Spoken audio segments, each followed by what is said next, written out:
Après le 4e commandement, passons au commandement suivant, le 5e commandement. Que nous dit le 5e commandement? Il s'énonce ainsi: tu ne tueras pas. C'est assez simple à comprendre. Le 5e commandement défend d'ôter la vie au prochain et à soi-même. Il dit: tu ne tueras pas. Donc, défense d'ôter la vie au prochain et la vie à soi-même.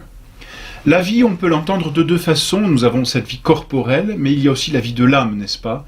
Donc ce 5e commandement pourrait s'entendre des deux façons. La première façon, donc, qu'on entendrait sous le vocable très général de meurtre, il est interdit de tuer, tout simplement.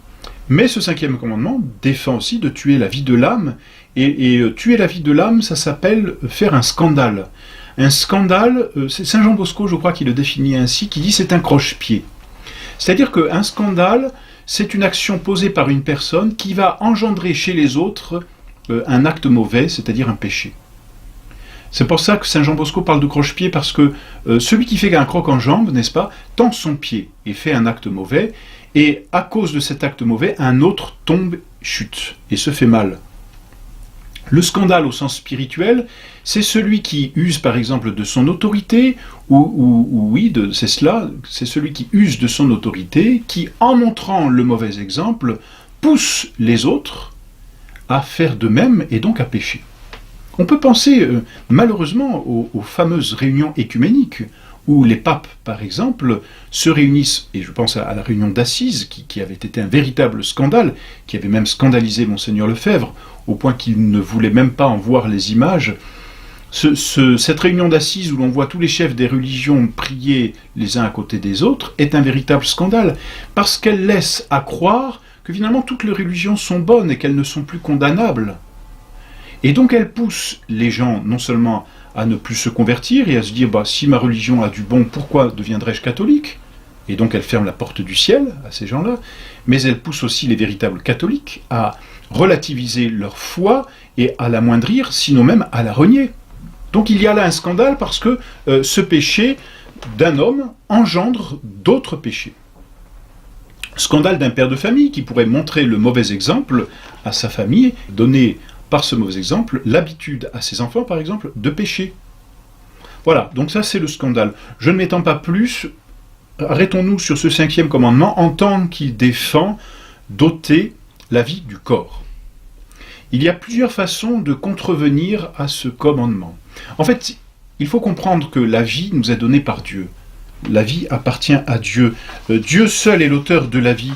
C'est le bon Dieu qui nous a tous fait, c'est le bon Dieu qui tient la vie, c'est le bon Dieu qui tient notre vie.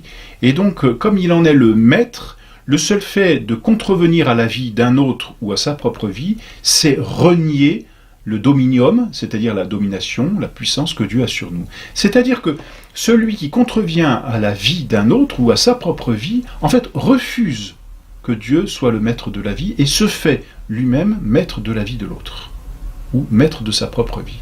Il y a donc derrière le meurtre, il y a derrière le suicide, on va revoir, une forme d'orgueil qui consiste à dire « je suis le maître de ma vie », comme on l'entend aujourd'hui, c'est ma vie, je fais ce que je veux, ou je suis le maître de la vie de mon prochain. Voilà, donc ce qu'il faut comprendre derrière, justement, c'est cet aspect que Dieu est le maître de toute vie. Et dans tous les commandements, d'ailleurs, il faut bien comprendre qu'une interdiction n'est pas donnée par le bon Dieu comme cela, sans raison. Tu n'as pas le droit de faire ceci, tu n'as pas le droit de faire cela. On n'est pas dans un moralisme pur, on n'est pas dans un volontarisme pur, on n'est pas dans du légalisme non plus. On est dans une morale qui est issue d'un dogme, on est dans une morale qui est issue d'une philosophie, on est dans une morale qui suit une pensée. L'agir de l'homme, et l'agir chrétien, puisque le chrétien est un homme perfectionné par la grâce, suit l'intelligence. J'agis dans la mesure où je sais, j'agis dans la mesure où je connais, j'agis dans la mesure où je comprends. Et donc, même dans ces commandements, il y a des choses qui peuvent paraître obscures, difficiles, compliquées, c'est entendu. Mais le bon Dieu ne dit pas « tu feras ainsi parce que je l'ai décrété ». Et j'aurais pu décréter autrement. Le bon Dieu aurait pu décréter « finalement, tuer, c'est bien ». Non, tuer, c'est toujours mauvais. Pourquoi? Parce que Dieu est maître de la vie, et tuer, c'est se mettre à la place de Dieu, tout simplement. Alors, quand on a compris cela, on comprend aussi tout ce que l'on va dire ici sur ce commandement. On comprend pourquoi l'homicide est interdit. Qu'est-ce que l'homicide? Et il faut bien peser les mots. L'homicide, c'est le meurtre injuste et le mot est fort, meurtre injuste et volontaire d'un homme innocent. Meurtre injuste et volontaire d'un homme innocent. Les mots sont à peser et ils sont importants. Meurtre injuste et volontaire d'un homme innocent. C'est un très grand crime. Bon, eh bien, pas besoin de vous faire de dessin. Vous connaissez par exemple l'avortement, c'est un très grand crime. L'avortement est un crime. Pourquoi ? Parce que c'est un meurtre injuste, volontaire, d'un innocent. Là, tout est clair. Injuste, volontaire, d'un innocent. L'euthanasie, c'est un très grand crime. Meurtre injuste, volontaire, d'un innocent. On dira peut-être le patient souffre trop, c'est lui qui demande l'arrêt de sa souffrance. Et donc il demande à ce qu'on l'achève, parce que c'est cela. Autant une autre chose se laisser mourir, autant accélérer et provoquer la mort. Ça n'est pas la même chose. Eh bien celui qui accélère ou provoque la mort fait un acte qui va contre Dieu. Pourquoi ? Même parce qu'il se proclame maître de sa propre vie, comme nous l'avons dit, c'est la première chose. Mais vous me direz, mais il souffre énormément. Mais justement, c'est aussi là renier la foi catholique. Pourquoi notre Seigneur a voulu souffrir sur la croix ? Pourquoi a-t-il voulu nous donner en exemple la souffrance et la pénitence ? Pourquoi ? Parce qu'elle est la réparation de nos péchés. Aussi, celui qui refuse la souffrance et qui refuse la pénitence refuse la croix indirectement de notre Seigneur Jésus-Christ, et par là refuse la rémission des péchés, ou refuse ce qui est à l'origine de la rémission des péchés. Il refuse de se configurer au Christ. Bien sûr, c'est facile à dire, vous me direz, quand on se trouve dans ces situations, c'est difficile. Oui, et c'est là qu'on voit l'effet pervers d'une société qui n'est plus chrétienne. Et c'est là qu'on voit aussi la nécessité pour l'homme de vivre en société. Un homme qui vit dans sa famille et qui souffre dans sa famille souffrira plus facilement qu'un homme qui est abandonné de sa famille et qui se retrouve dans un hôpital où il n'y a plus rien d'humain, finalement. Et c'est vrai. Mais là, le problème ne doit pas porter sur l'euthanasie, le problème porte sur la société qui est corrompue et mauvaise. Donc voilà quelques exemples d'homicides.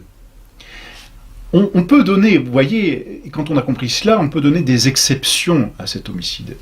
Une exception qui va en faire bondir plus d'un, certainement, c'est ce que l'on appelait, ou qu'on appelle toujours, mais qui n'existe presque plus, en tout cas qui n'existe plus en France, c'est la peine de mort. On dit comment la peine de mort va contre les droits de l'homme. Mais le problème n'est pas le droit de l'homme, le problème c'est le droit de Dieu. Bien sûr, c'est la première chose qu'il faut comprendre.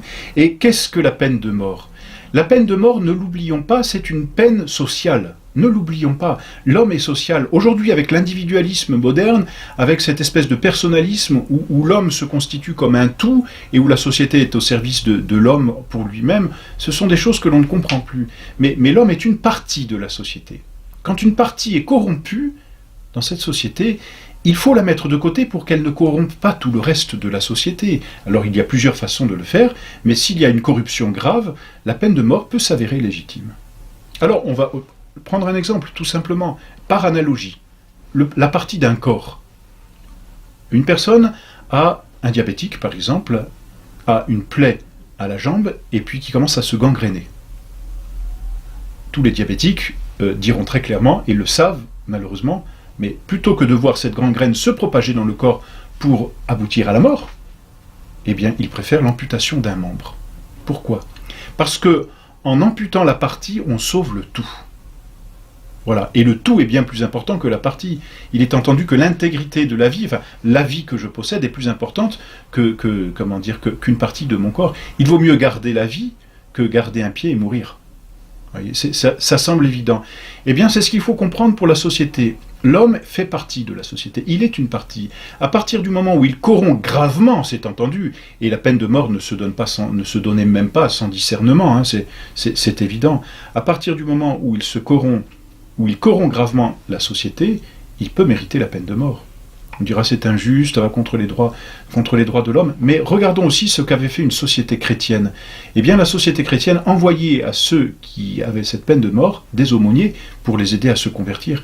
Et que de belles conversions obtenues par la prison, et je dirais par la peine de mort, car la mort remet en face du destin, la mort remet en face de l'éternité, elle provoque un déclic. Et celui qui est fidèle à la grâce qu'il reçoit, se convertit, fait une belle mort. Et il accepte sa mort. Là aussi, regardez dans l'histoire. Regardez, ces gens-là ont compris qu'ils devaient et qu'ils pouvaient et que c'était honorable même d'accepter leur mort. Tout simplement. Donc la peine de mort est une exception, peut-on dire, à l'homicide. La guerre juste. La guerre juste se définit contre un injuste agresseur. Donc quand un agresseur est injuste vis-à-vis d'un pays qui doit protéger son intégrité, il est légitime de lui faire la guerre. Bon, c'est peut-être quelque chose aussi de difficile à comprendre, vu aujourd'hui l'abolition des frontières, vu les flux, migratoires ou intercontinentaux qui existent, c'est des choses qu'on comprend peut-être difficilement. Mais la guerre juste est légitime.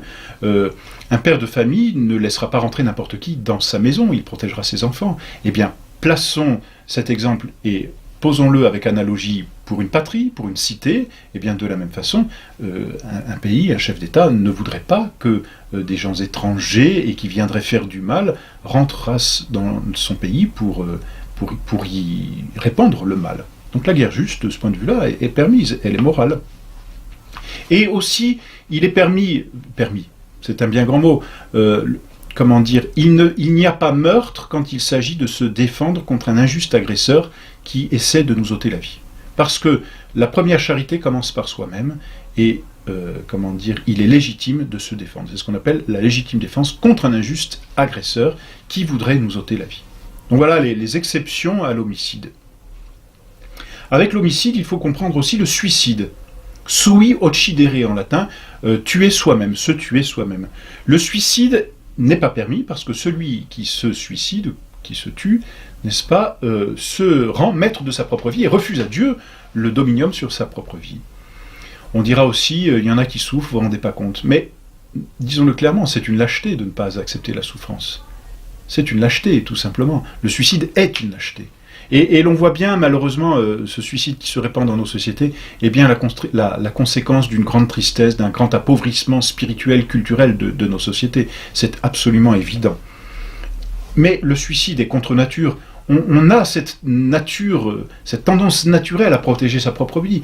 On voit bien, si quelque chose tombe, le réflexe, c'est de mettre sa main sur la terre pour se protéger.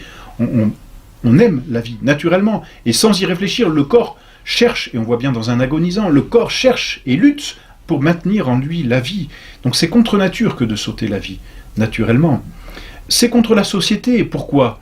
Mais ça aussi c'est difficile à comprendre, parce que l'homme est une partie de la société, donc il doit agir pour le tout et non pas pour lui-même. Et là on voit celui qui se suicide ne fait plus partie de la société, et donc il est déjà appauvri. Il n'a plus cette perfection d'être un être politique. Et puis c'est contre Dieu, comme nous l'avons dit. L'Église d'ailleurs est très sévère, elle refuse la sépulture ecclésiastique à celui qui s'est suicidé. En tout cas, à celui qui n'était pas malade. Si l'Église s'aperçoit que celui qui s'est suicidé était malade, sous l'emprise de médicaments, bien sûr, elle tempère son jugement. Mais celui qui s'est suicidé en toute connaissance de cause, l'Église lui refuse la sépulture ecclésiastique. Il n'est pas permis non plus d'exposer sa vie sans raison grave. Même si on n'en meurt pas, le seul fait de l'exposer gravement serait déjà se mettre dans l'occasion de pécher. Et ce sont des péchés graves, ce sont des péchés mortels, c'est entendu. Et puis, dans ce 5e commandement sont aussi compris tous les actes qui vont contre l'intégrité du corps. Il n'est pas permis de se faire souffrir par simple plaisir. Il n'y a pas vraiment de plaisir, n'est-ce pas, à se faire souffrir, mais vouloir sauter un